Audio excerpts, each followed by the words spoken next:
नमामि धन्वन्तरिमादिदेवम् सुरासुरैर्वन्दितपादपद्मम् लोके जरारुभयमृत्युनाशनं दातारमीशं विविधौषधीनां शङ्खं चक्रं जलौकां दधतं मृतघटं चारुदोर्भिश्चतुर्भिः सूक्ष्मस्वच्छातिहृद्यं शुकपरिविलसन् मौलिमम्भोजनेत्रम् कालाम्भोदोज्ज्वलाङ्गं कटितटविलसच्चारुपीताम्बराढ्यं वन्दे धन्वन्तरीतं निखिलगदवन् प्रौढदावाग्निलीलं प्रौढदावाग्निलीलं प्रौढदावाग्निलीलम्।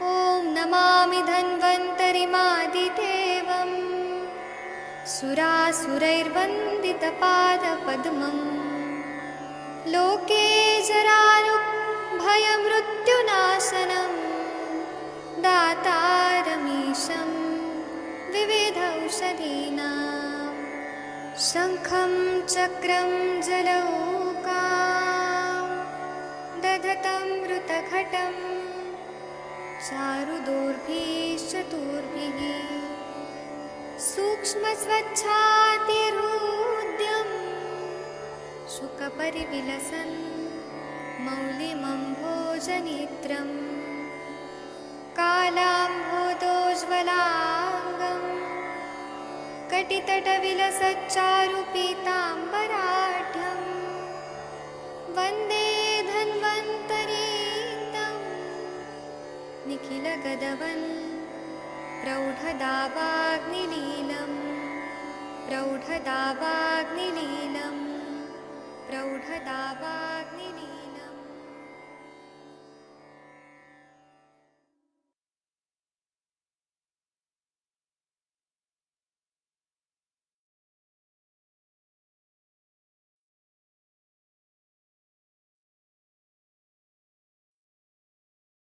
प्रणाम सभी लोगों को। मैं वैद्य अरविंद पाठक आप सभी लोग का स्वागत करता हूं।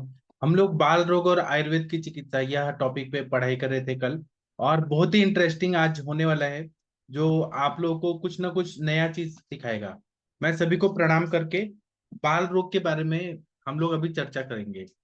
बच्चे जो होते हैं ना, छोटे बच्चे, वो अपना जो अंगूठा होता है उसको सक करते हैं। तो जब थंब सकिंग रहता है, तो अगर राइट हैंड का थंब को सक कर रहे हैं, मतलब ईड़ा नाड़ी जो है वहां पे कहीं ना कहीं गड़बड़ी है, और इसीलिए बच्चे को बॉडी में हीट की जरूरत है। तो वहां पे उष्ण द्रव्यों का प्रयोग करना है, जैसे त्रिकटु हो गया, पंचकोल हो गया, कर्कट श्रृंगी हो गया। मतलब बच्चों के लिए भी वो उपयोगी रहे। ऐसा नहीं कि चित्रक दे दिया आपने, बहुत ज्यादा गर्म दवाई दे दिया, लशुनादिवटी दे दिया, इतना भी उष्ण नहीं देना है। लेकिन वहां पे राइट थंब अगर सक कर रहा है, वहां पे ईड़ा नाड़ी जो है वो वीक है, वहां पे गर्मी की जरूरत है, तो बॉडी को हीट वाली दवाइयां देनी है। अगर लेफ्ट थंब को वो सक कर रहा है, तो मतलब बॉडी को ठंडी की जरूरत है। तो जो शीत वीर्यात्मक द्रव्य है, जैसे चंदन है, वो शीत वीर्यात्मक है। और बहुत सारे मधुर रसात्मक द्रव्य है और तिक्त रसात्मक द्रव्य है। तो यहाँ पे पिंगला नाड़ी की विकृति आई है, वहां पे बॉडी को, और ऐसा बोला गया आयुर्वेद के ग्रंथों में कि विपरीत गुण इच्छा च, जो बॉडी में विपरीत जो चीजें होती हैं उसकी इच्छा अगर हो रही है, मतलब वो बॉडी में उस चीज की कमी हो रही है। एक मिनट रुक जाइए, एक मिनट रुक जाइए। हाँ, तो हमें इस तरह से चिकित्सा को देखना चाहिए कि बच्चा किस तरह से कौन सा अंगूठा को चूस रहा है, उस हिसाब से चिकित्सा देनी है। दूसरा, बार बार क्या होता है कि बच्चों को ना प्रोटीन डाइट दिया जाता है। तो प्रोटीन देने की वजह से आम जो रहता है वो बहुत ज्यादा बढ़ जाता है बॉडी में, बच्चा पचा नहीं पाता है। और उसका इफेक्ट क्या होता है कि बुद्धि, स्मृति, एकाग्रता पे उसका इफेक्ट होता है। तो प्रोटीन वाले जो भी चीजें आप सेरेलेक वगैरह दे रहे हैं जिसमें ज्यादा प्रोटीन है, तो वह बच्चों को नहीं देना चाहिए। प्राकृत जो अन्न है वही देना चाहिए। प्राकृत माता का आहार, माता का जो दूध है वही देना चाहिए। दूसरा क्या है कि बॉडी में अगर मैरेस्मस या कवशियोरकर, जो एलोपैथी में ये शब्द बोले गए हैं, marasmus protein energy deficiency disease, मतलब मांसक्षय के लक्षण आ रहे हैं, बच्चे का ग्रोथ नहीं हो रहा है और अंगूठा चूस रहा है और ओंठ दबा रहा है दांत से, ऐसी कंडीशन है, तो उसको बल्ले और मांसवर्धक चिकित्सा देनी है। और हमें यह भी देखना है कि पेट में कृमि है क्या और वहां पे आम कितना है, इसीलिए मांस का क्षय हो रहा है क्या, वह हमें देखना चाहिए। एलोपैथी डॉक्टर्स वहां पे प्रोटीन डेफिशिएंसी ऐसे डायग्नोज करके प्रोटीन का जो भी पाउडर वगैरह है बच्चों का पेडियाट्रिक, वह शुरू कर देते हैं, लेकिन वह आम का ज्यादा उत्पत्ति करता है, इसको ध्यान में रखना है। दूसरा है कि अगर बच्चा बोल नहीं पा रहा है, वाक संघ है, संघ मतलब ऑब्स्ट्रक्शन है, वोकल कॉर्ड में कुछ प्रॉब्लम है और वो बच्चा बोल नहीं पा रहा है, तो सबसे पहले रूल आउट क्या करना है कि उसको कान की ईयर प्रॉब्लम तो नहीं है क्या। अगर हेयरिंग उसका नॉर्मल है, जैसे हमारे ग्रंथों में बोला है कि दो पत्थर है उसको चटका के कान के पास करना है, तो बच्चा रिफ्लेक्स दे रहा है क्या, हिल रहा है क्या, आंखें उसकी कुछ हो रही है क्या। अगर हेयरिंग नॉर्मल है तो फिर, अगर वाक संघ है तो सबसे पहले आम, आम देखना है। आम मतलब इनडाइजेस्टेड फूड उसके बॉडी में है क्या, तो फूड हो सकता है या मिल्क हो सकता है, इनडाइजेस्टेड आम ये है, तो आम पाचन बहुत जरूरी होता है। दूसरा ये देखना है कि जीवा के नीचे जो बंद होता है, वो जो सिवनी होती है वो मोटा हो जाता है, वह है क्या, अगर है तो बच्चे का जीभ ऊपर नीचे नहीं हो पा रहा है, तो यह भी आम के वजह से होता है। तो इसको भी हमें देख के वहां पे आम पाचन बच्चे के लिए द्रव्य जो है वह हमें देना चाहिए। वहां पे बाल चतुर्भद्र रस है, अरविंदासव है, कुमारियासव है, ये सब जब देंगे तो आम का पचन कर देता है। या लवण भास्कर चूर्ण है, लेकिन लवण भास्कर चूर्ण दे रहे हैं और माता का दूध पी रहे हैं तो साथ में नहीं होना चाहिए, उसके बीच में गैप होना चाहिए। लवण और दूध है ये विरुद्ध होता है, वह और आम की उत्पत्ति करता है और अभिसंधि गुण बढ़ाता है। इसी तरह से वात और कफ से संप्राप्ति है क्या, वह हमें देखना चाहिए। पेट में कृमि है क्या, इसका भी विचार करना चाहिए। अगर गुदा की तरफ हाथ ले जाके वो बार बार तकलीफ में है, वहां पे उसको खुजली हो रही है गुदा में, या पेट में दर्द हो रहा है, तो वो रोएगा बच्चा तो पेट की तरफ इशारा करेगा या गुदा की तरफ वो इशारा करेगा, मतलब उसको पेट में कीड़े काट रहे हैं। तो यहाँ पर हमें कृमि की चिकित्सा, जैसे विडंगा रिष्ट है, कृमि कुठार रस है, कृमि मुद्गर रस है, कृमि मुद्गर रस को थोड़ा ध्यान से देना चाहिए, वो थोड़ा पावरफुल द्रव्य है। तो या विडंग चूर्ण भी दे सकते हैं, तो वो भी कृमिग्न है। इसी तरह से या निर्गुंडी का बीज का चूर्ण दे, वो भी कृमिग्न है। पलाश बीज दे, वो भी कृमिग्न है। और करंज का बीज दे, वो भी कृमिग्न है। ऐसे बहुत सारे द्रव्य हैं जो कृमिग्न है, उनमें से किसी एक को दे सकते हैं। दूसरा है कि वाक संघ है तो मज्जा तंतुओं पर जो मेडिसिन काम करती है, ब्रेन टिश्यूज पे, नर्व्स पे काम करती है, नर्वस सिस्टम पे काम करती है, वो वाले द्रव्य जो हैं वो तो देंगे ही, लेकिन कुछ विष का परिणाम हुआ है क्या, मतलब मज्जा तंतुओं पे कोई विष का परिणाम हुआ है, उसको ध्यान में रखते हुए अगध द्रव्यों का भी प्रयोग करना चाहिए। जैसे चंपकादि अगध है, दशांग अगध है, चंद्रोदय अगध है, ऐसे बहुत सारे अगध द्रव्य जो हैं, और उसमें अगध में तगर है, तुलसी है, हल्दी है, दारू हल्दी है, आम्र हल्दी है, ये सब सिंपल सिंपल दवाइयां भी काम करती हैं। इसी तरह से ब्रेन पार्ट का कोई स्पेसिफिक पार्ट फंक्शन नहीं कर रहा है, तो उस पे भी हमें काम करना चाहिए कि ऑडिटरी और जो मतलब बोलने का जो ग्लॉसोफेरेंजियल नर्व है उसमें कुछ विकृति आई है क्या, क्यों बच्चा बोल नहीं पा रहा है। तो महाकल्याणक अवले, महाकल्याणक घृत तो हम देते ही हैं, स्वर भेद कषाय और बहुत सारे, लेकिन हमें पूरा एनालिसिस करना पड़ता है कि बच्चा बोल क्यों नहीं पा रहा है, क्या वोकल कॉर्ड में उसको डिफेक्ट है क्या, या क्या है, उसको उस हिसाब से हमें ट्रीटमेंट करना पड़ता है। अगर छोटा बच्चा रो नहीं रहा है तो उसको क्या करना है कि उसको ठंडे पानी में, मतलब नॉर्मल रूम टेम्परेचर में ठंडा पानी और गर्म पानी में उसको डालना है, और अल्टरनेटिवली हम करेंगे, एक दो बार करेंगे तो बस काफी है, ज्यादा नहीं करना है।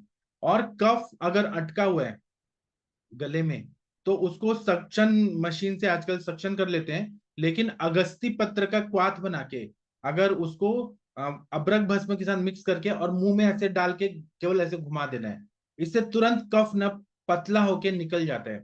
मतलब ऐसा कर दिया ना तो बहुत अच्छा फायदा होता है। इसी तरह से संज्ञा स्थापन गण जो है, उसमें बचा है, सरसों है, हींग है, और भी बहुत सारे द्रव्य हैं। संज्ञा स्थापन गण के द्रव्य देखिए, 10 द्रव्य चरक संहिता सूत्र स्थान चौथा अध्याय में बताए हैं। तो वो संज्ञा स्थापन गण के द्रव्यों का तेल सिद्ध करें या पाउडर सिद्ध करें और पूरे बॉडी पे लगाना है। तो उससे बच्चा अगर नहीं रो रहा है तो वो रोने लगेगा। वो रोना भी बहुत जरूरी होता है। इसी तरह से स्वर्ण सुरशेखर है, उसको पीस के थोड़ा सा और उसका चाटन कराना है, उससे बच्चा, उसको सेंसेशन आता है और वो बच्चा रोने लगता है। इसी तरह से समीर पन्नग रस है, उसका चाटन भी दिया जाए तो उससे भी बहुत अच्छा फायदा होता है। अब ये देखना है कि अगर एस्फेक्सिया है, ऑक्सीजन ही नहीं मिल पा रहा है उसको, मतलब वो जब डिलीवरी हुआ है और उस टाइम पे बच्चे को कुछ है तो वो बच्चा मर जाता है। लेकिन अगर हमारे पास मौका है तो वात कुलांतक रस है, वो इमरजेंसी कंडीशन में अगर दे दिया जाए तो बच्चा बच जाता है। पहले के जमाने में आयुर्वेद की ही चिकित्सा होती थी, एलोपैथी साइंस नहीं था। तो वात कुलांतक रस दे दिया जाता था या स्वर्ण सुचेकर रस दे दिया जाता था, तो बच्चा बच जाते थे। पहले आयुर्वेद ही था पूरी दुनिया में, केवल और केवल एक ही पैथी थी जिसका नाम है आयुर्वेद। उसके पहले कोई पैथी नहीं थी। उसके बाद में सूतिका भरण रस जो बताया गया है, वह शिरोरंध्र जो है वहां पे, शिरोब्रह्म पे उसको लगा देना चाहिए। और नाखून का जो ये है एंड पार्ट है, वहां पे सूतिका भरण रस लगाना चाहिए। और अगर वो बच्चा मेल चाइल्ड है, पुरुष है, तो पुरुष चाइल्ड है मतलब पुल्लिंग है वो, तो उसको शिश्न पे सूतिका भरण रस को पीस के और थोड़ा सा लगा देना चाहिए। तो ये एनर्जी पॉइंट्स हैं। फिर से मैं बताता हूँ, एक शिरोरंध्र में लगाना है, एक ब्रह्मरंध्र रहता है यहाँ पे और शिरोरंध्र यहाँ पे, वहां पे लगाना है। और दूसरा नाखून का जो लास्ट है वहां पे लगाना है। और पुरुष है तो शिश्न पे लगाना है। स्त्रियों को कोई योनि भाग में नहीं लगाने की जरूरत, पुरुषों को ही लगा सकते हैं। और दूसरा बात है कि काकपद, कौवा जैसे उसके पैर रहते हैं, उसकी छाप रहती है, उतना कट करना है ब्लेड से, बहुत बारीक सा। और वो कट करके फिर वहां प्रच्छान करके और फिर वो लगाना है सूतिका भरण रस। तो उसको तुरंत स्टिमुलेशन मिलता है और बच्चा रोने लगता है। उसी तरह से बालक अगर ऐसा हुआ है और उसका कलर चेंज करना है। बहुत बार क्या होता है कि आईसीसीयू में जब बच्चे को रखते हैं, प्री मैच्योर बेबी को, तो उसको बल्ब के नीचे एक व्हाइट कांच के बॉक्स में रखा जाता है। तो उसकी वजह से बल्ब की ऊष्मा से कभी कभी ऐसा बात बहुत बार देखा जाता है कि बच्चे का कलर ही काला पड़ गया या कुछ चेंज हो गया। तो या फिर बच्चा, वर्ण अगर उसको सुधारना है, उसका कलर, लश्चर और स्किन का कलर अच्छा करना है, तो उसको पहले तो ये देखना चाहिए कि पित्त जो है, भाजक पित्त, उसमें कहीं ना कहीं जो त्वचा के अंदर है वह मतलब विकृत है, तो कुछ माइल्ड लैक्सेटिव देना है। जैसे एरंड तेल को 2-3 ड्रॉप है ना, वो कुंठी के साथ मिक्स करके और चटा दे, उससे अच्छे से विरेचन हो जाता है, वो बहुत अच्छा फायदा करता है। फिर रक्त प्रसादन करने वाली दवाइयां ऐसी देनी है, जैसे स्वर्ण माक्षिक भस्म दे दिया। तो रक्त प्रसादन करने वाली सारी दवाइयां जो है, या ताप्यादि लौ है, चंद्रकला रस है, दुर्वा का स्वरस है, महामंजिष्टादि क्वाथ है, ऐसे बहुत सारे द्रव्य हैं जो रक्त का प्रसादन करते हैं। रक्त का प्रसादन का मतलब है कि अच्छा क्वालिटी का रक्त तैयार करते हैं। वह सारी दवाइयां यकृत पे कार्य करती हैं, लीवर पे काम करती हैं, वह सब देना है। दूसरा है कि अगर वर्ण सुधारना है तो हमें मांसगत वात की जो चिकित्सा बताई है वह देना है, क्योंकि मांस से त्वचा की उत्पत्ति होती है। मांस धातु से, जो स्किन है, त्वचा, उससे ही बनता है। इसलिए मांसगत वात की चिकित्सा किया तो वर्ण, क्योंकि वात के ज्यादा डोमिनेंस रहा तो कलर क्षाव हो जाएगा। पुरः स्थानम उदानस्य नासा नाभि गलांचरित वाक प्रवृत्ति परतोजा बल वर्ण स्मृति क्रिया। वर्ण जो है वो उदान वायु का कार्य है। भ्राजक पित्त है, व्यान वायु है, ठीक है, लेकिन उदान वायु का ही कार्य जो होता है, अगर वो विकृत है, सांस लेने में तकलीफ हो रही है और उसके वजह से हो रहा है, हमें कॉज भी निकालना है, एस्पेक्सिया है क्या, तो हमें वायु, मार्गगत वायु की चिकित्सा करनी है। यहाँ पे मासगत वायु तो व्यान वायु ही आ रही है, जो मास में वायु चली गई है। तो हमें वहां उसकी चिकित्सा करनी है। और मासगत वात के लिए विरेचन चिकित्सा बताई है, वह देना चाहिए। और पित्त को भी हमें दूषित पित्त को निकालना है ताकि प्राकृत पित्त बने, उसके लिए भी विरेचन उपयोगी रहता है। तो बच्चे को ना हम कुटकी का चूर्ण दे सकते हैं, सिंपल सिंपल दवाइयां देंगे, उससे भी विरेचन। ऐसा नहीं है कि जमाल गोटा ही दिया जाए, बच्चा है वो, उसको ऐसे पनिशमेंट नहीं देना है कि बहुत ज्यादा तकलीफ हो, डिहाइड्रेट हो जाए। सिंपल सिंपल दवाइयां दे, विरेचन द्रव्य, तो उससे फायदा होगा। या फिर वर्ण द्रव्य जो है वह खुद ही विरेचन का कार्य करते हैं। वर्ण द्रव्य में क्या क्या आता है? तो पद्मक है, उशीर है, सारिवा है, ये सब जब द्रव्य देते हैं ना खुद ही विरेचन कर देते हैं। हल्दी है, दारू हल्दी है, बच्चे का कोष्ठ इतना सॉफ्ट रहता है कि हल्दी अगर थोड़ा चटा दिया जाए वो भी विरेचन कर देता है। फिर वर्ण में और क्या क्या आता है, तो यष्टि मधु आता है, विदारी आता है, और आप लोग देखिए वर्णगण में जो जो है वो सब विरेचन भी कर देते हैं, पेट साफ करते हैं, क्योंकि वह रक्त धातु पे काम करते हैं और ब्रहजक पित्त पे काम करते हैं, यकृत पे कार्य करने वाले वर्णगण के द्रव्य हैं, तो वो विरेचन भी कर देते हैं, मतलब पेट साफ कर देते हैं। इसी तरह से वाक संघ है, या अनक्लियर स्पीच है, या कुछ ना कुछ उसको मतलब अल्फाबेटिकली वो बोल नहीं पाते हैं। बहुत सारे लोग आपने देखा होगा कि र को ल बोलते हैं, ल को कुछ ड़ बोलते हैं, या फिर क ख ग घ को ट ठ ड ढ बोलते हैं, या ऐसे बहुत ज्यादा अल्फाबेट का अगर विकृति आ रहा है तो लाते हैं वो। तो उसमें पहले तो आम का पचन करना है, और कौन से अल्फाबेट है जो बोलने में उच्चारण करने में उसको तकलीफ हो रही है। आप सभी लोगों ने संस्कृत में पढ़ा है कि कुछ वर्ण व्यंजन होते हैं वो हम लोग कंठ बोलते हैं, अकुह विसर्जयानाम कंठा, रुटु रसानाम मूर्धा, लुरु तसानाम दंता। ऐसे जो हमने पढ़ा हुआ है, कंठ, फिर मूर्धन, मूर्धा से बोलते हैं, दंत दांत से बोलते हैं, वो सारे चीजें हमें निकालना है कि क्या बोलने में बच्चे को तकलीफ हो रही है। अगर जैसे होंठ से जो बोलते हैं प फ ब ब म, तो होंठ की उत्पत्ति कफ से, रक्त से और मांस से हुई है और शुक्र से हुई है। तो इन धातुओं में जो आम चला गया है, जैसे कि रक्त धातु में अगर आम चला गया है, मांस धातु में आम चला गया है, शुक्र धातु में आम चला गया है, और कफ तो है ही, उससे होंठ बने, तो ओष्ठ जो है प फ ब ब नहीं बोल पा रहा है वो, तो वहां पे हमें आम का पचन करना चाहिए, तब वो बच्चा का आवाज क्लियर हो जाएगा। इसी तरह से तालु से बोलने वाले जो हैं, रुटु रसाना मूर्धा, तो ट ठ ड ढ नहीं बोल पा रहे बच्चा, वहां पे जीभ टच नहीं हो पा रहा है और वो बोल नहीं पा रहे, तो उसी तरह से वहां पे आम है, वहां पे कौन से धातु है उसका विचार करना चाहिए।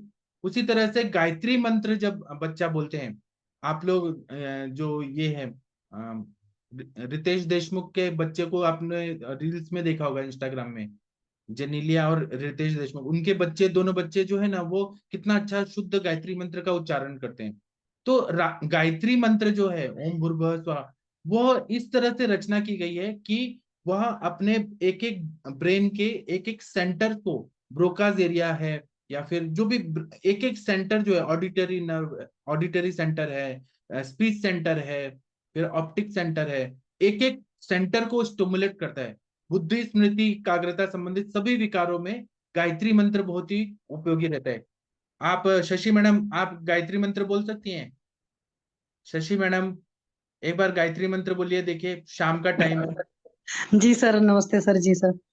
ओम भूर्भुवः स्वः तत्सवितुर्वरेण्यं भर्गो देवस्य धीमहि धियो यो नः प्रचोदयात्। जी सर। 5 बार बोल दीजिए, 5 बार। ठीक है, बोलते हैं। ओम भूर्भुवः स्वः तत्सवितुर्वरेण्यं भर्गो देवस्य धीमहि धियो यो नः प्रचोदयात्।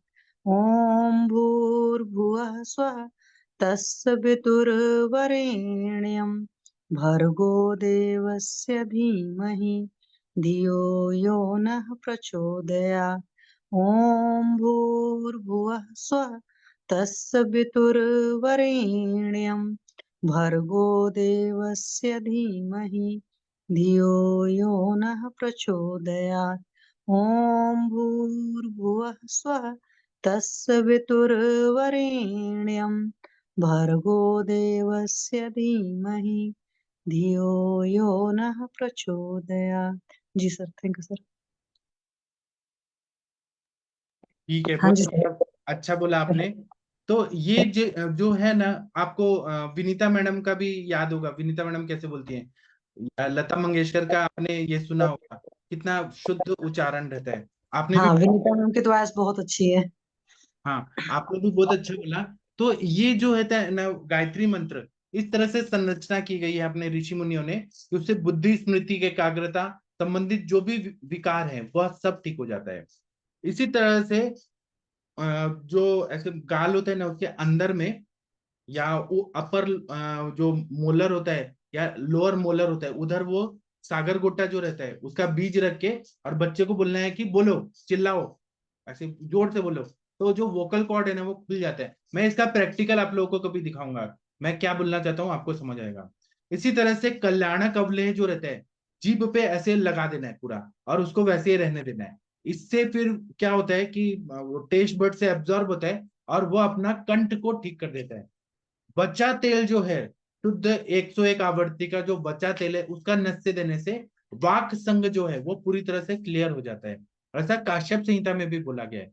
इसका हमें प्रयोग करना चाहिए। इसी तरह से अगर बच्चे को 13 महीने तक अगर दांत आ रहे हैं तो वह बहुत ही ठीक है। अगर दांत 13 महीना हो गया, मतलब 1 साल 1 महीना हो गया तब भी दांत नहीं आए हैं, तो फिर हमें यह देखना चाहिए कि क्या करें हम। दांत है तो क्या करें, तो गाय का दांत, भैंस का दांत या भैंस का सिंग जो है, जो अस्थि तत्व प्रधान है, सामान्य विशेष सिद्धांत से सामान्य की वृद्धि होती है। इस तरह से हमें उसका भस्म बनाना है। जो गाय का दांत है उसको जला के, और राख जो रहती है उसको हम भस्म बोलते हैं या मशी बोलते हैं, तो उसको हमें खाने के लिए देना है बच्चे को, तो उससे दांत जल्दी आते हैं। या पिष्टी जो रहता है, पिष्टी मतलब वही जो भस्म बनाए, राख बनाए, उसमें गुलाब जल का भावना देके पिष्टी बनाते हैं। तो गुलाब जल का और चंद्रपुटी रहता है वो पिष्टी। ऐसे और भी शीतल द्रव्य, गुलाब जल तो मैंने अब बताया, और भी रहते हैं जो रस शास्त्र भैषज कल्पना के एमडी है वो ज्यादा अच्छे से बता सकते हैं कि हस्ती सॉरी गौ दंत का किस तरह से पिष्टी बनाया जाए, वो अच्छे से बताएंगे। और किस तरह से भस्म बनाया जाए वो भी पुट दे के अगर बनाया जाए तो और ज्यादा अच्छे से बन जाएगा। ऐसे ही जलाने से अच्छा है पुट दे के, विशेष अग्नि दे के हम लोग पुट बनाए, पुट दें और भस्म बनाए। ये अगर दें या भैंस का सिंग दें, उससे भी बहुत अच्छा फायदा होता है। तो जो लोग मतलब जहां पर लोग गौ मांस खाते हैं, तो वहां पे जो कसाई खाना होता है, बूचर खाना रहता है, वहां से जाके वो लोग तो गाय का सिंग वगैरह फेंक देते, दांत फेंक देते हैं।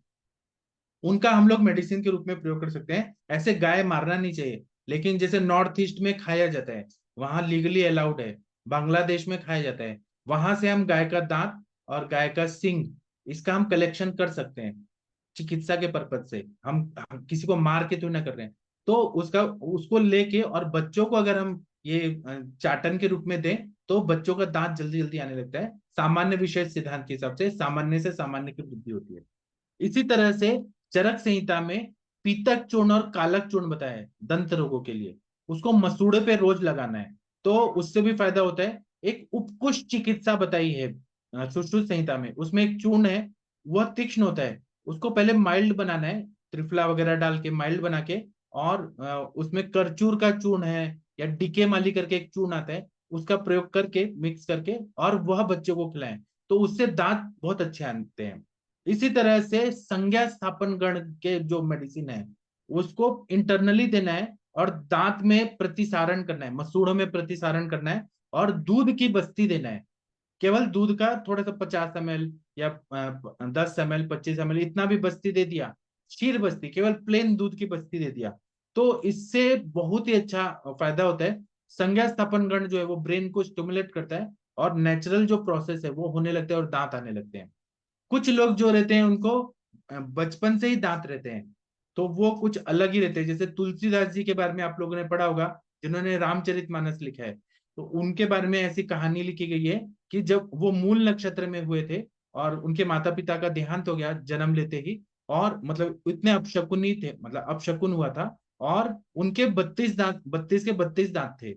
इसी तरह से ऐसा बोला जाता है कि जो श्री श्री रविशंकर जी हैं, उनका बेंगलोर में आश्रम है, उन्होंने बहुत बार इंटरव्यू में कहा है कि मैं जन्म लिया था तो मेरे सारे दांत थे और मैं भगवत गीता का उच्चारण करता था।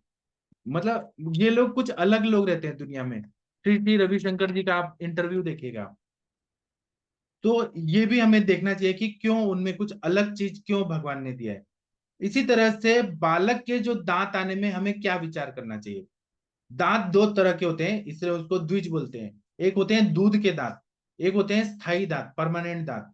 जो दूध के दांत होते हैं वह माता का जो स्तन्य मिलता है, माता का जो मिल्क मिलता है, तो जो माता का दूध मिलता है और गर्भावस्था में माता का जो आहार रस से जो कैल्शियम वगैरह मिला है उससे वो दांतों की उत्पत्ति होती है। तो इसमें थोड़ा बॉडी का जो अस्थि धातु का पोषण हुआ है उससे वो उत्पन्न होते हैं।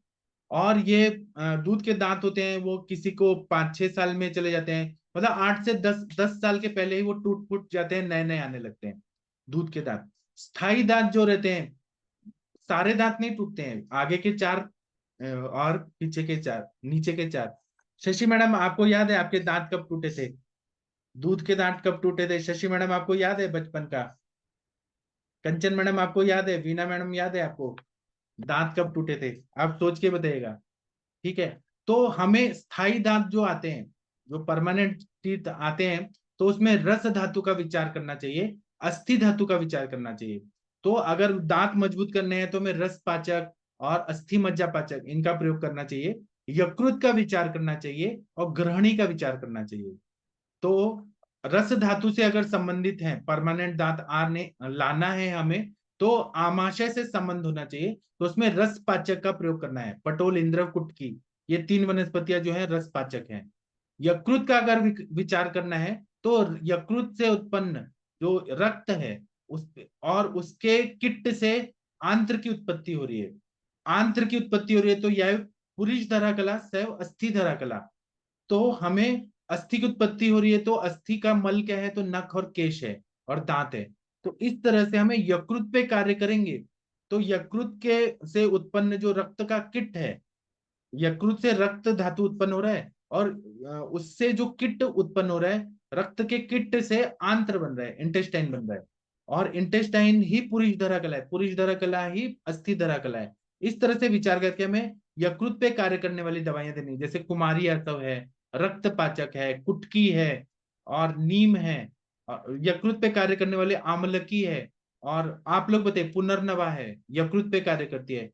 तो इस तरह से जो भी द्रव्य है ना उनका प्रयोग करना है, तो हमारे नाक, नख और केश और दांतों की उत्पत्ति अच्छी होगी अगर हम रक्त धातु के हिसाब से देखते हैं। तो रक्त सभी में उपादान कार्य करता है, सभी को पोषण करता है, तो रक्त हमेशा अच्छा रहना चाहिए, अच्छा क्वालिटी का बनना चाहिए। इसलिए हमें रक्त अच्छा है कि नहीं वो बच्चे का देखना चाहिए। अगर रक्त की बीमारियां हैं तो उसके दांत भी खराब रहेंगे, इसको हमें ध्यान में रखना है। ग्रहणी का विचार भी बहुत जरूरी है, क्योंकि ग्रहणी अगर अच्छी रहेगी तो दांत जो है उसमें जो रोचक अस्थि है वो अच्छे आएंगे। और जल प्रधान मतलब अम्बुवा स्त्रोतस अगर अच्छा है, तो अम्बुवा स्त्रोतस का कहीं ना कहीं ओपनिंग जो है वो ग्रहणी में स्थित है। इसलिए ग्रहणी जो है वो अच्छा होगा, तभी हमें रुचन करने वाली रोचक अस्थि है वो अच्छा हो जाएगा। तो इसलिए ग्रहणी का विचार भी करना बहुत जरूरी है। दूसरा के क्या बताया कि दूध के दांत जाने के बाद स्थायी दांत की प्राकृतिक निर्मित के लिए यकृत पे कार्य करना बहुत जरूरी होता है। यह सब मैं क्यों बता रहा हूँ कि किसी किसी फैमिली में, पूरे फैमिली में जो दांत आते हैं वो बहुत खराब आते हैं, मतलब परमानेंट दांत भी खराब आते हैं और दूध के दांत भी खराब आते हैं। और ऐसे पेशेंट हमें अप्रोच करते हैं कि हम क्या ऐसे करें कि हमारे दांत अच्छे आए। अगर वो आयुर्वेदिक चिकित्सक के पास आ रहे हैं तो हमें ये सब विचार करना होगा कि बच्चे को जैसे ही जन्म लेता है उसको रस पाचक दें, यकृत पे कार्य करने वाली दवाइयां दें, और रक्त अच्छा होना चाहिए, रक्त प्रसादन करने वाली दवाइयां दें। ग्रहणी का विचार करें, माता को भी दें, ग्रहणी का अच्छा करें और बच्चे को भी दें।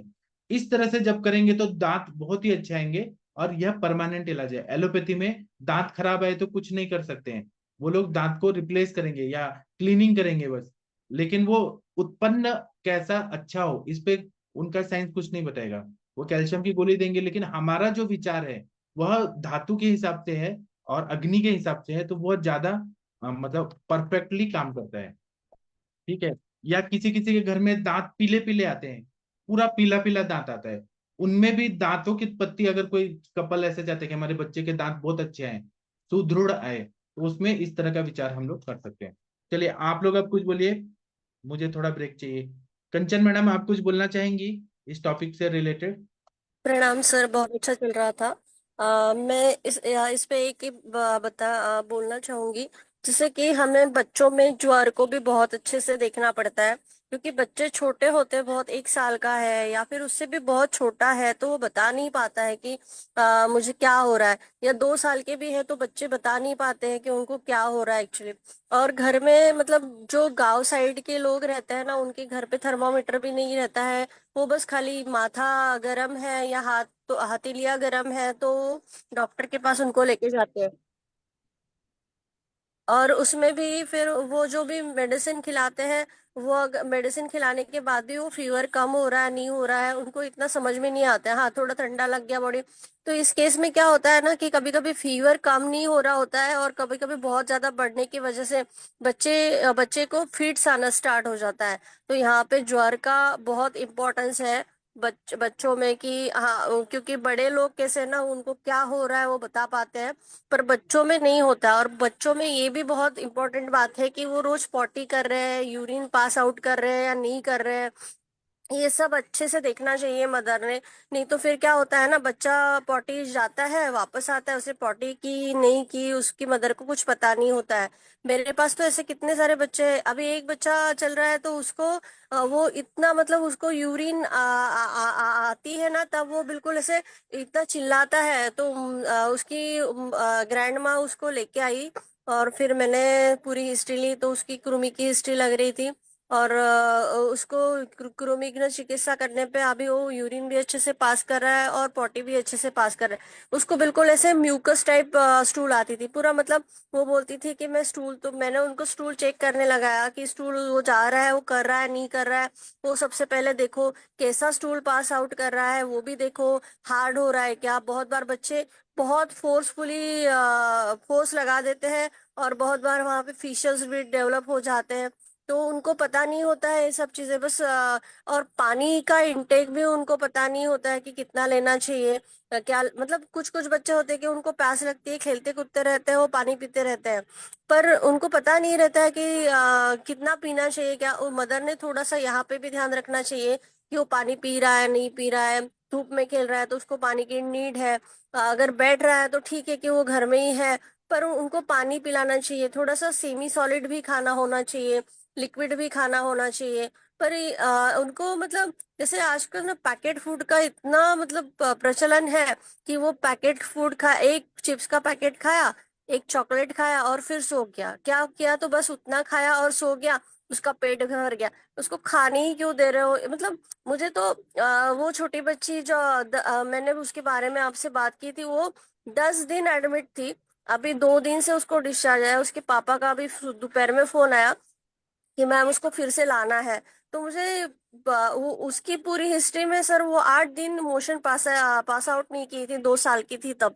वहां से उसका इतना अग्निमंद और इतना वो स्टोनी हार्ट स्टूल था उसका, 8 दिन वो गई नहीं। तो उन लोगों ने उसको, मैंने सबसे पहले क्वेश्चन किया कि सर आप अगर 2 दिन मोशन नहीं पास करोगे आपको कैसे लगेगा। आपने वो बच्चे को 8 दिन घर में रखा ही कैसे। उसको एटलीस्ट 2 दिन के बाद कोई हॉस्पिटल में जाके इनेमा करना चाहिए था, कुछ करना चाहिए था। नहीं, बोले हम घर का ही इलाज करते बैठे। तो घर का इलाज, और उसका डाइट इतना मतलब बेकार है कि अभी मतलब वो खाना खाती ही नहीं सर, दाल चावल सब्जी रोटी वाला खाना खाती ही नहीं है। अभी करीब करीब 4 साल की है। तो उसका और देखो तो मैं 1.5 साल से उसको देख रही हूँ, एकदम 1.5 साल की थी तब। बच्चों में हमें ना थोड़ा सा प्रकृति भी हमें डायग्नोस करते आना चाहिए उनका, कि प्रकृति कफ वाला है, पित्त वाला है या वायु वाला है। क्योंकि हम जैसे बड़ों में प्रकृति ढूंढते हैं ना, वैसे ही हमें बहुत बार बच्चा एकदम शांत स्वभाव का है, चिड़चिड़ा नहीं है, एक जगह पे बैठने वाला। मैंने उसको जब से देखा तो कफ प्रकृति की मुझे लगी थी। और उसमें कफवर्धक आहार की ही मुझे पूरी हिस्ट्री मिली। उसका जो स्टोनी हार्ट स्टूल का भी वो एक इंसिडेंस 8 दिन का था। 2 साल की थी तब, अब 4 साल की है। तो उसका जो फीवर आया था वो भी मांसगत फीवर आपने डायग्नोस किया था। उसको अभी स्टीरॉइड पे डाला है 2 दिन से। अभी उसके पापा बोल रहे हैं कि वो दिन भर सोए रह रही है। तो मैंने अभी वो फिर से बोला कि अभी उसको कितना दिन चलाएंगे वो लोग, तो बोले 1 महीना पूरा चलाएंगे। अभी 1 महीना पूरा चलाएंगे, मैंने बोला 1 महीने में तो उसका वेट गेन भी हो जाएगा और सबसे ज्यादा तो आम बढ़ जाएगा बॉडी में। ऑलरेडी वो अभी आमवाद में लैंड अप हो चुकी है, तो फिर उसका तो मतलब उसको दोपहर में सोने ही नहीं देना पड़ेगा।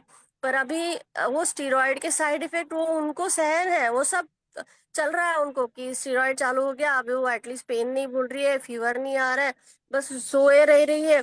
पर मैंने उनको बोला ये सोल्यूशन ही नहीं है, अभी उसको उसको ठीक करना होगा ना कुछ आयुर्वेदिक मेडिसिन स्टार्ट करनी पड़ेगी।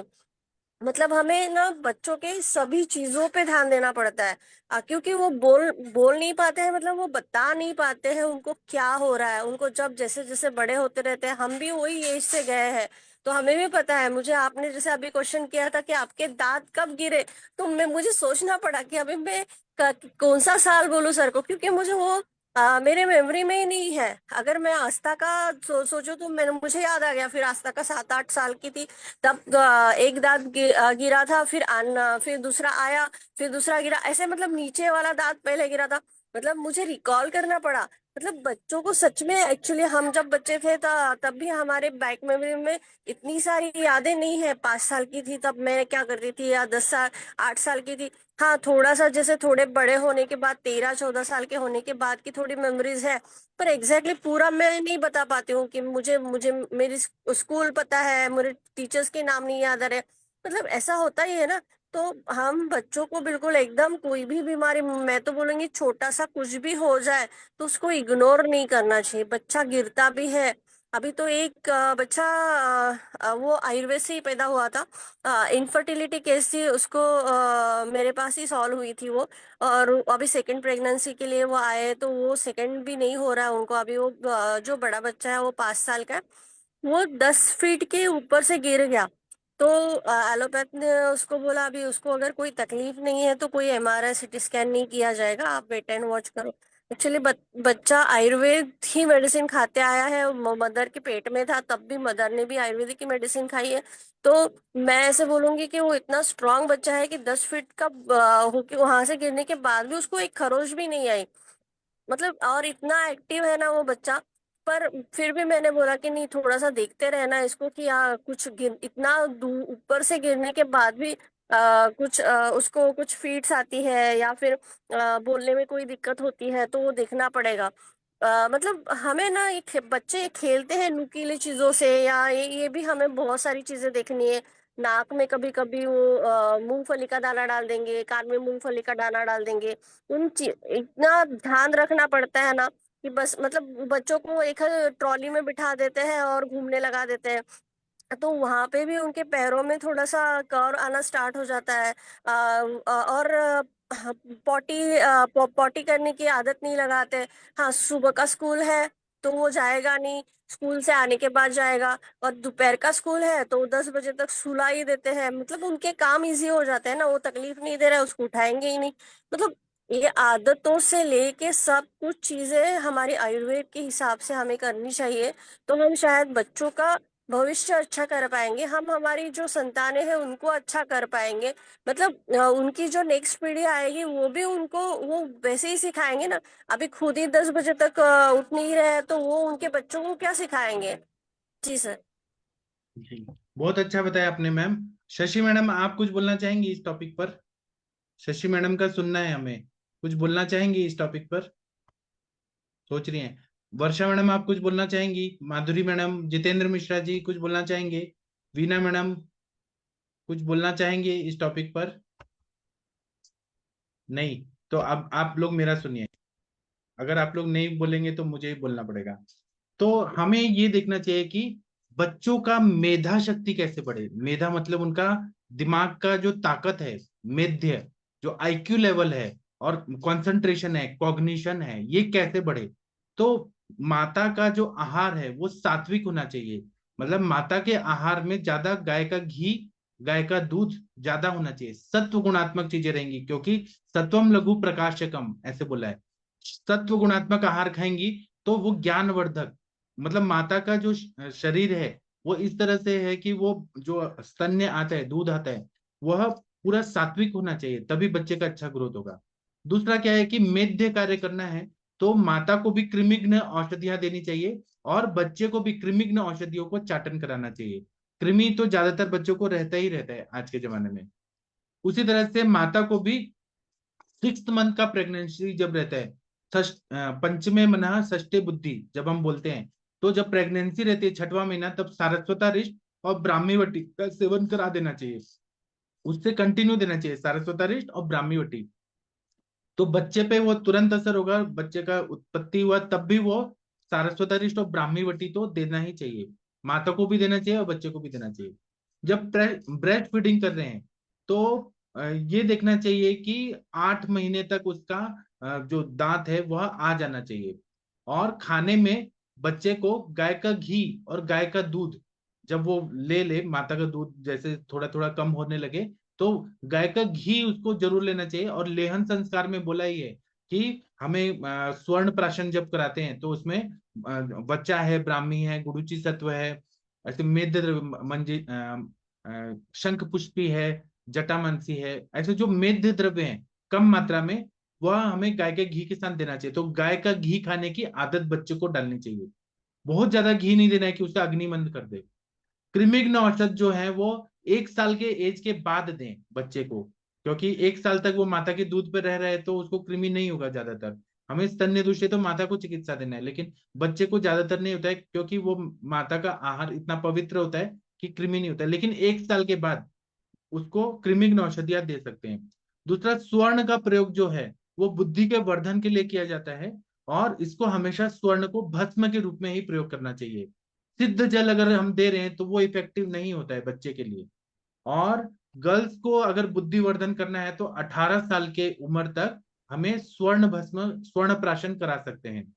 और उसके बाद में 18 साल के बाद गर्ल्स को स्मृति वर्धन के लिए दवाइयां देना चाहिए। तो रसायन रूप में स्वर्ण मिश्रित कल्प जो है उनका प्रयोग करना चाहिए और हम लोग लाइफ लॉन्ग दे सकते हैं।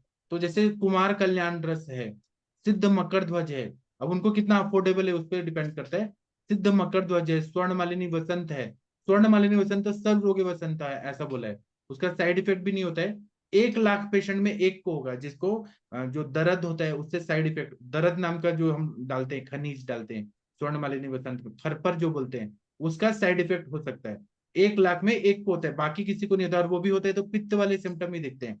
लेकिन स्वर्ण मालिनी वसंत है, कुमार कल्याण रस है, सिद्ध मकर ध्वज है, ये हम लोग कंटिन्यू भी दे सकते हैं। तो इससे बुद्धि, स्मृति, एकाग्रता सब अच्छा होता है।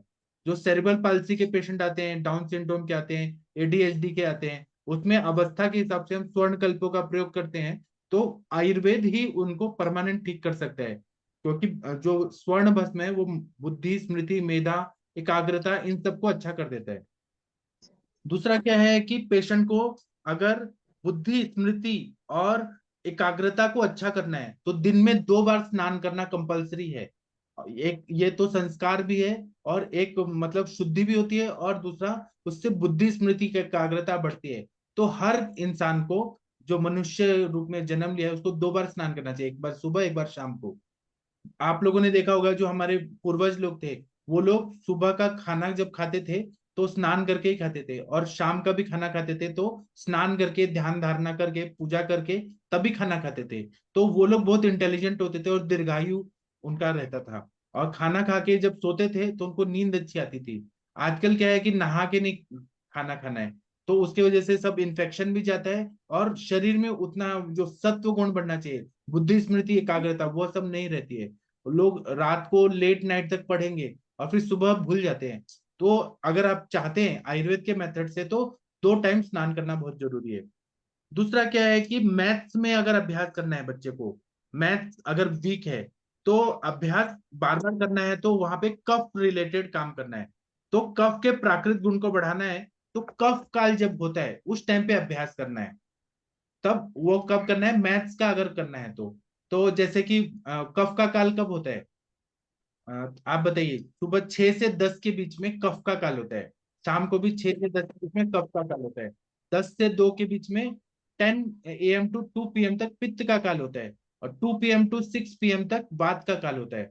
तो अगर मैथ्स अगर पढ़ रहे हैं, मैथ्स को अच्छा करना है तो 6 से 10 के टाइम पे मैथमेटिक्स के जो भी हैं फॉर्मूलाज वगैरह याद करना और सॉल्व करना वो सब करना चाहिए। अगर साइंस पढ़ रहे हैं तो साइंस जो पढ़ना है, और ये ना बहुत ही डीप में आयुर्वेद और इसको को रिलेट करके अभ्यास किया गया है। इस पे थीसिस भी है एमडी का और पीएचडी का थीसिस लिखा हुआ है, और सच में ये फायदा होता है। साइंस अगर कोई पढ़ रहा है तो जिनको नए नए थॉट्स आना है, इनोवेटिव आइडियाज आने हैं, कुछ नया नया करना है, तो ये पित्त रिलेटेड होता है। तो इसमें अग्नि बढ़ना, अग्नि का कार्य होता है, मेधा की अग्नि जो होती है वह कार्य होता है, तभी वो नया नया सोचता है। मैथमेटिक्स में नया नहीं सोचना होता है, जो है उसी को एक्सरसाइज होता है, व्यायाम होता है। लेकिन साइंस पढ़ते हैं तो कुछ क्रिएटिविटी होती है, इनोवेशन होता है, तो वहां पे पित्त के काल में पढ़ना चाहिए। तो ऐसा बोला जाता है कि दिन में 10 से 2 के बीच में अगर साइंस पढ़ा जाए, साइंस सब्जेक्ट, तो वह बहुत अच्छा फायदा करता है।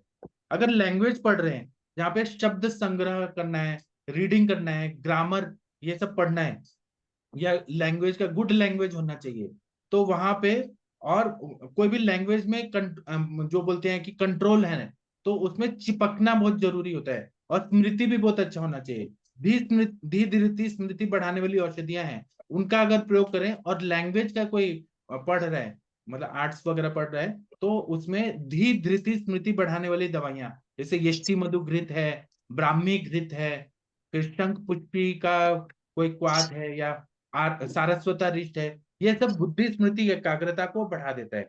इसको ध्यान में रखिए, तभी वो बच्चा बहुत अच्छा होगा। मतलब पढ़ाई में लोग आते हैं ना मेरे पास, स्मृति सागर रस है, वो अगर दे दिया जाए ना, तो बुद्धि स्मृति की एकाग्रता बहुत ज्यादा बढ़ जाती है। हम लोग क्या करते हैं कि हम लोग सुबह के टाइम पे मतलब ब्राह्म मुहूर्त में उठा के एक स्मृति सागर रस देना है, एक गोली देना है, और स्वर्ण युक्त जो रहता है, और बच्चे को बोलना है कि मैथमेटिक्स पूरा अच्छे से पढ़ो, और उसको सॉल्व करो। स्मृति सागर रस देके, नॉर्मली तो हम कफ काल में पढ़ा रहे हैं, लेकिन उस टाइम पे पढ़ा के स्मृति सागर रस स्वर्ण सारस्वत रिष्ट के साथ दे, और शाम के टाइम पे 6 से 10 के बीच में उसी को रिवाइज करें। तो इतना फायदा करता है स्मृति सागर रस कि जो एक बार पढ़े वो पूरा याद हो जाता है। ब्राह्म मुहूर्त में प्राण वायु जो रहता है वो पंच ज्ञानेंद्रियों को, पंच कर्मेंद्रियों को बहुत अच्छा तरोताजा रखता है। और अ, तो इसीलिए स्मृति सागर रस का प्रयोग ब्राह्म मुहूर्त में भूखे पेट करना चाहिए, बहुत अच्छा फायदा होता है। और आप लोग कुछ बोलना चाहते हैं तो बोलिए, आप लोग कुछ बोलना चाहते हैं? मुझे और भी बोलना है, लेकिन मैं ही अकेले नहीं बोलूंगा, आप लोग भी। आप कौन, वीना मैडम आप कुछ बोलना चाहेंगी प्लीज? माधुरी मैडम कुछ बोलना चाहेंगी? वर्षा कौशिक मैडम, जितेंद्र मिश्रा जी कुछ बोलना चाहेंगे? शशि मैडम कुछ बोलिए आप, वीना मैडम बोलिए आप। हाँ सर, हम जब मिनमिन गदगद ऐसे जब बच्चे होते हैं और स्मृति कम होती है, हाँ, जब हम पीपल के पान के ऊपर उनको भात और घी खाने को देते हैं, तो वो प्रभाव से काम करता है या और नहीं, वो कैसे प्रभाव काम से नहीं, करता है? उसमें काम है। उसमें क्या होता हाँ। है कि अग्नि देवता, पुराणों में लिखा है कि अग्नि देवता अश्व बन के, घोड़ा बन के कोई कारण से पीपल के पेड़ में चले गए, और उनमें उनका निवास है। तो पीपल का जो पेड़ है, वो भगवत गीता में भी उसको बहुत ज्यादा महत्व दिया गया है कि, और कृष्ण भगवान भी बोलते हैं कि, ऊर्ध्वमूलाधिष्ठा।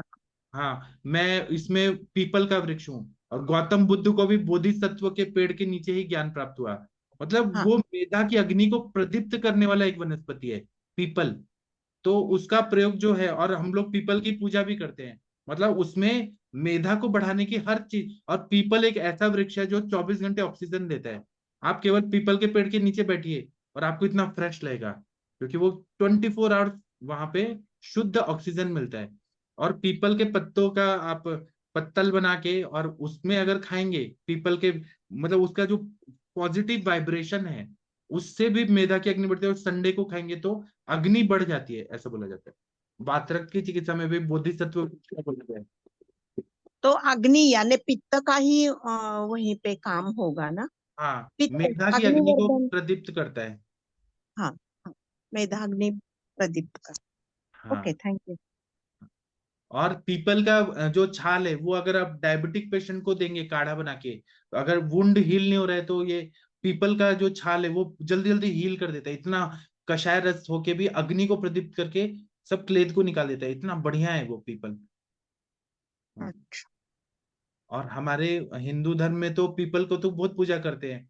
वट वट सावित्री का पूजा करते हैं, पीपल की पूजा करते हैं। हम्म। और बताइए, किसी को कुछ बोलना है तो बोलिए। आप लोगों को आज का लेक्चर कैसा लग रहा है? मुझे ऐसे और भी रोचक जानकारियां देनी है जो आयुर्वेद के ग्रंथों में बोली है। आज का लेक्चर बहुत अच्छा हुआ, और वो ये जो अलग बता रहे हैं आप कि कौन से काल में कौन से सब्जेक्ट की स्टडी करनी है, वो बहुत अच्छा और अलग है, कभी मैंने तो नहीं सुना। जी, ये बहुत हमारे अच्छा है वो सर। सर के नोट से, हमारे जमदग्नि सर के नोट से मैं पढ़ा रहा हूँ। आप जो थैंक यू बोलना है ना, सर को बोलिएगा। सर कभी मिलेंगे ना तो उनको थैंक यू बोलेगा। उन्होंने इतना अभ्यास करके हमको दिया ये सब नॉलेज। ठीक है, तो मैं अभी सेशन बंद करता हूँ। आप लोग अगर चाहते हैं ऐसी रोचक जानकारियां आयुर्वेद से रिलेटेड और कुछ सीखना चाहते हैं तो 7 बजे फिर से हम कल मिलेंगे। और मैं 1 साल तक पढ़ा सकता हूँ, इतना मेरे पास है मटेरियल। आप लोग जुड़ना चाहें तो 1 साल कंटिन्यू पढ़ा सकता हूँ। हाँ, जितेंद्र कुमार जी बोलिए सर। सर प्रणाम सर। हाँ, प्रणाम सर, बोलिए। अरे थैंक यू सर, आज मुझे विरेचन बटी मिल गया सर। अच्छा, तो आपको अगर हाँ खाना है ना तो 100 ml घी खा के और रात को एक गोली खा के और सो जाइए। फिर देखिए नेक्स्ट डे कितना मजा आता है। मजा मतलब सर, अच्छे जरूर से पेट जरूर। साफ होगा। हाँ। ठीक है सर। सर अभी थैंक यू मैं सर, गॉड ब्लेस मैं यू आपको सर। अपने भाई का एक बताता हूँ। मेरा भाई ना सॉफ्टवेयर इंजीनियर है, ठीक है। सर। तो उसको ना फीवर सर। है। फीवर आया तो वो फीवर उतर नहीं रहा था। और उसको काम भी सर। करना है क्योंकि उसका बहुत वो है, मतलब वो हैवी लोड वर्क का है। तो मैंने उसको त्रिभुवन कीर्ति दिया, लंघन कराया, आम पाचकोटी दिया, लेकिन वो फीवर उतर नहीं रहा था और उसको काम का लोड था। मैंने फिर दिमाग लगाया कि ये विरेचन वटी ही दे दूं मैं। विरेचन वटी दे दिया कल। लेकिन उसने क्या किया था कि उसने दूध पी लिया था। तो उसको दूध पीने की वजह से एक उल्टी आया है। और कभी भी विरेचन वटी देने के साथ में आगे पीछे दूध नहीं होना चाहिए, उसको ध्यान में रखिए। उल्टी हुआ तो पित्त निकला और उसके बाद उसको 5 बार विरेचन हुआ, 5 बार जाना पड़ा। इतना अच्छे से साफ हुआ, इतना साफ हुआ, पूरा आम वगैरह सब निकल गया। और फीवर भी उतर गया, वो ठीक भी हो गया, काम भी करने लगा। फिर उसने अपनी वाइफ को भी दे दिया। उनको भी बहुत अच्छा फायदा हुआ। मतलब अगर ज्वर भी जल्दी ठीक करना है तो हमें आम दोष को निकालना बहुत जरूरी है। आम पचन होना चाहिए, तो ये विरेचन वटी आम का भी पचन कर देता है, स्त्रोत शुद्ध कर देता है। इसका मैंने एक अनुभव लिया जो मैं आपको बता रहा हूँ। और कभी भी दूध के लेने के आगे पीछे विरेचन वटी नहीं लेना है, इसको ध्यान में रखिए, नहीं तो उल्टी आती है। और भी लोगों ने जिन्होंने भी रात को दूध पी के सोते हैं, उन्होंने विरेचन वटी लिया, उनको उल्टी आ गई। उल्टी में पित्त और दूध सब निकल गया। लेकिन अगर आप उल्टी नहीं चाहते हैं तो मत लें, इसको ध्यान में रखिए। ठीक है। जितेंद्र मिश्रा, जितेंद्र जी आपको समझ आया? हाँ हाँ मिश्रा सर। जी। आप बोलिए मिश्रा जी, आप कुछ बोलना चाहते हैं? मिश्रा जी। ये बताइए सर, जो विरेचन बटी हम देते हैं उसमें जब उल्टी आ जाती है तो वो भी तो सही है सर। वो सही है, लेकिन लोग घबरा जाते हैं ना कि उल्टी अचानक क्यों आ गई। लेकिन मैं तो पेशेंट को गाइड करता हूँ, जैसे मैंने अपनी मैडम को कल परसों दिया था। हाँ। 16-17 बैग आए सर। अच्छा। और पहले तो उनको 2 बार एक्चुअली उनका कफ बढ़ा हुआ है, कोविड था ना। तो उनको तो हर बार जब देते हैं तो पहले उनको उल्टी आ जाती है। उल्टी में काफी कफ निकलता है ना, कफ टाइप। फिर हाँ। इसके बाद उनको तभी, क्योंकि मैंने सुबह दोपहर में दिया था और शाम में जाके फिर वो वेग आया 5-6 बजे। हाँ, तो मेरे हम्म। भाई को तो उल्टी हुआ तो उसमें कफ निकला, क्योंकि आमाशय वाला ही ज्वर होता है ना, रस दुष्टि ही रहती है। उसमें कफ निकला। अगर हाँ। कोष्ठ कोष्ठ क्रूर है ना सर, उसमें उसमें जिस व्यक्ति का कोष्ठ क्रूर है ना, उसको हाँ। अगर विरेचन नहीं निकल पा रहा है तो मैंने देखा है कि उसको पहले बमन आ जाता है कई बार। हाँ। फिर हाँ। इसके बाद उसको मोशन शुरू होता है। हाँ, और दूसरा बात है कि पसीना भी आता है ये लेने के बाद, तो उसको भी घबराहट भूल होती है, जाते हैं। पसीना होती है। हाँ। हम्म। हाँ, तो मिश्रा जी आप 51 लोगों को दीजिए, कितना दुआ मिलेगा, मतलब कितना अच्छा होगा सबका। 2 लोग को दे चुका हूँ, दोनों लोग का अच्छा रिस्पॉन्स। अभी सरदार जी को दिया था, सरदार जी अभी आज ही बोल रहे थे कि बहुत अच्छी थी। मैं एक ही बार में मुझे 3-4 बार आ गया था। हाँ, काफी अच्छा है। मेन क्या है ना, दूसरी दवाइयां जैसे त्रिवित हम देंगे, खाया नहीं जाता। एरंड तेल हम्म। देंगे, खाए। अभ्यादि मोदक, इच्छा भेदी, अश्वगंधी, सब पेट दर्द करने वाली दवाइयां हैं। लेकिन ये हम्म। दवाई से पेट दर्द नहीं होता या अनकंफर्टेबल नहीं होता, नहीं आराम से। हाँ। मैंने उनको घी दिया था, इसके बाद भी पेट दर्द तो थोड़ा हुआ था उसका। नहीं तो वो घी कम पड़ा होगा उनके लिए नहीं और नहीं, घी कम खाई थी, मतलब 2-3 दिन से खा रही थी घी, तब मैंने दिया था। और घी, लेकिन 100 हाँ ml घी तक का। नहीं हुआ होगा सर। हाँ, 100 ml तक नहीं खाया होगा। 100 ml तक ने नहीं खाई थी। 100 ml खाना जरूरी है, तब पेट दर्द नहीं होता है। दिन भर में अच्छा। खाएं। हाँ। हम्म। हाँ। डॉक्टर मंजूनाथ जी आप कुछ बोलना चाहते हैं? नहीं सर, मैंने भी लिया था कल संडे। कैसा कैसा लगा आपको? हाँ अच्छा सर, 24 वीक्स है सर मेरे को। और कैसा मल मल निकला, पित्त निकला, सब निकला क्या? मजा हाँ आया? सर, सब हाँ सर, एकदम सर्विसिंग हो गया सर बॉडी का। हाँ सर तो अच्छा ये अच्छा लगा सर। तो हाँ काफी अच्छे 21 बैग अगर आ जा रहे हैं सर, तो हम लोग हाँ जैसे पहले विरेचन आपकी जो पहले वाली विरेचन बटी थी, वो विरेचन बटी में 2 देता था, त्रिविध देता था, और हाँ इस तरह का कटु काढ़ा देता था, जब जाके 30 बैग आते थे हमारे। थोड़ा हाँ। हेडेक है सर कल से मेरे को बस। हेडेक है ना, तो आप चाय पी लीजिए, कोरा चाय पी लीजिए, ठीक हो सर जाएगा। सर ओ दृष्टि सर दिला ओके। दीजिए। हाँ। और खाना खा लीजिए, अगर भूख भूख के वजह से आपको पूरा कल कंट्रोल किया था, चाय भी नहीं पिया था पूरा, नहीं, इसके ऊपर ही था अगर मेरे को। अग्नि बढ़ जाता है तो आप खा भी सकते हैं सर, ऐसा कुछ नहीं है। Oh, Harish okay sir Batra okay. जी ने तो खाना खा लिया था। अगर आप भूख का अच्छा वेग रोकेंगे तो हेडेक होगा सर। Okay sir sure. वो सर इसके अग्नि विरेचन है। हाँ बोलिए। विरेचन के बाद बच्ची भी तो दे सकते हैं ना इनको? दे सकते हैं, लेकिन इनको भूख वाला हेडेक है सर। वो सही सर, सही है। हाँ, मुझे पता है ना, हाइपो हाँ सर, हाइपोग्लाइसेमिक कैसे क्या हेडेक है हुआ। सर बस। हाँ, खाना खा लीजिए, खिचड़ी खा ओके लीजिए, सर हेडेक ठीक हो ओके जाएगा। और एकदम ओके स्ट्रिक्ट नहीं फॉलो करना है कि कुछ नहीं खाएंगे 24 घंटे। अगर अग्नि प्रदीप्त हो गया आपका, आपका हाँ सर, भूख लग धात्वग्नि रहा से है सर अग्नि अभी। प्रदीप्त। हाँ। ओके हाँ। क्या होता है सही ना, सर। जैसे हम हाँ बोलते हैं ना कि मोमबत्ती से मोमबत्ती जलाए, अग्नि मतलब जोत से जोत जलाए। अगर आपका जाठराग्नि वीक है लेकिन धात्वग्नि अच्छी है और उसने जाठराग्नि को प्रदीप्त कर दिया, मतलब हाँ विरेचन होने के 2-3 घंटे बाद ही अग्नि प्रदीप्त हो गई, इतना तेज भूख लग रही है कोष्ठ शुद्धि से, हाँ तब आप खाना खा हाँ। सकते, कोई बात नहीं, खा ओके सकते। Sir okay. Thank you sir. Weight भी घट गया सर 2 kg। अच्छा हुआ ना, बस हाँ खाना सर। खा लीजिए, हेडेक ठीक हो जाएगा। Okay okay sir, thank you. हाँ, ऐसा कुछ भी छोटा मोटा कुछ भी प्रॉब्लम हो मुझे फोन करिए, मैं आपको बताऊंगा क्या है। Sure sir sure. Madhuri ma'am, आप कुछ बोलना चाहती हैं? हाँ सर, आपके अभी तक विरेचन वाटी मुझे नहीं आई है, आज पर भेजा है, आज भेजा है, आज आपको कल मिल जाएगा। आज भेज आज दिया। मैं वो रात को खाना खाने के बाद खाने का ना, आधे घंटे के बाद कैसे? तो सोने के पहले खा लीजिए या सुबह खा लीजिए, 4-5 बजे खा लीजिए। सुबह तो काम पे जाना पड़ता है। तो आप रात को खा लीजिए, आपका, या मेरे भाई ने तो 6 बजे खाया था, उसको हाँ, 1 घंटे में ही शुरू हो गया, अच्छे से हो गया था। अच्छा सर, कितना, 1 गोली 2 गोली खाना है? दो नहीं, एक ही काफी है। आप ना हाथी को भी देंगी ना तो हाथी को भी विरेचन हो जाएगा, इतना अच्छा, क्योंकि पावरफुल है लास्ट वो। टाइम का सर एकदम जो पहले विरेचन वाटी भेजा था ना आपने मुझे, हाँ वो पहले वाले, उसे तो हाँ। मेरे को वेग आ ही नहीं बराबर, 1 या 2 नहीं, लेकिन था। ये भी बहुत छोटी गोली है और इतनी पावरफुल है। आप हाथी को भी दे दीजिए या बहुत तगड़े इंसान को दीजिए, क्रूर कोष्ठी को भी दीजिए, उसको भी आएगी, इतनी पावरफुल है ये। तो एक ही गोली खानी है ना? एक ही काफी है, ज्यादा मत खाइए, एक ही काफी है बस। हाँ, अगर आप एक अच्छा तो से विरेचन चाहते हैं, अच्छा रिजल्ट चाहते हैं, हाँ और अगर मैं तो बोलता हूँ मूंग दाल का यूज पीना है या खिचड़ी खाना है, लेकिन अगर भूख लग जा रही है आपको तो आप हाँ, खाना भी खा सकते हैं, खिचड़ी से शुरू करिए।